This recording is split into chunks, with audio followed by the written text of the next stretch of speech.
To get an update on the election, Joe Biden won big last night in Michigan, Idaho, Mississippi, and Missouri, despite coronavirus causing him to cancel a rally and instead address a small group in Philadelphia as he moves closer to clinching the Democratic nomination. Yahoo Finance's Rick Newman has been tracking the action for us. We also had Andrew Yang throwing his endorsement behind Biden.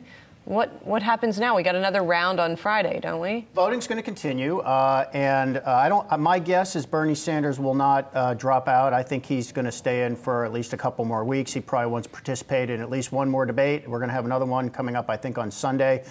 But this is now Biden's race to lose, and it would really take some kind of collapse in his campaign for him to lose. I mean, the numbers I saw this morning, Bernie Sanders needs to win something like 62% of the vote throughout the rest of this Democratic primary election in order to get the nomination, and he's way below that right now. I think one of the most interesting things to me is Bernie Sanders is actually getting less of the vote than he got in 2016. So what we have really seen is a clarification in this race. Once the moderate side went from 5 or 6 candidates down to 1, that really opened the lane for Joe Biden, and he is at this point cruising to the Democratic presidential nomination. So in the world of politics, isn't this when Mr. Biden gets on a plane and goes and have a private conversation, you can hold up the dolls if you wish, with Mr. Sanders? I do wish. And says, what does it take? What does Biden say to Sanders? Because we got Florida next week, right? Tuesday is Florida. Biden expected to win Florida.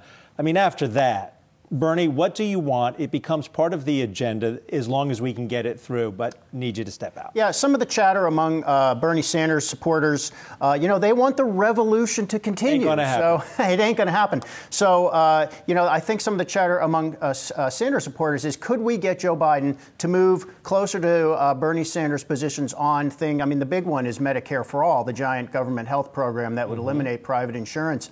And I just don't think Biden's going to do that. I don't think Biden has to. I think the voters are speaking for them. The votes speak for themselves. I mean, he is trouncing Bernie Sanders. So voters are saying, we don't want the Bernie Sanders revolution. That's what Democrats are saying. And as Joe Biden now pivots toward the general election, how does he beat President Trump? He's not going to beat President Trump by moving closer to Bernie Sanders, to these leftist positions. So I don't think we're going to see any accommodation on policy. You are hearing Joe Biden. I mean, last night Joe Biden did say, I appreciate what Bernie Sanders has done. I mean, it's sort of a rhetorical olive branch. But if Bernie Sanders wants Joe Biden to adopt his policies, I don't think Biden's going to do it, and I don't think he has to do it.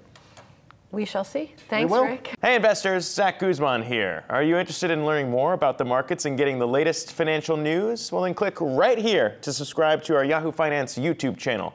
Get the latest up-to-the-minute market analysis, big interviews in the world of finance, and information on how to manage your money every day wherever you are.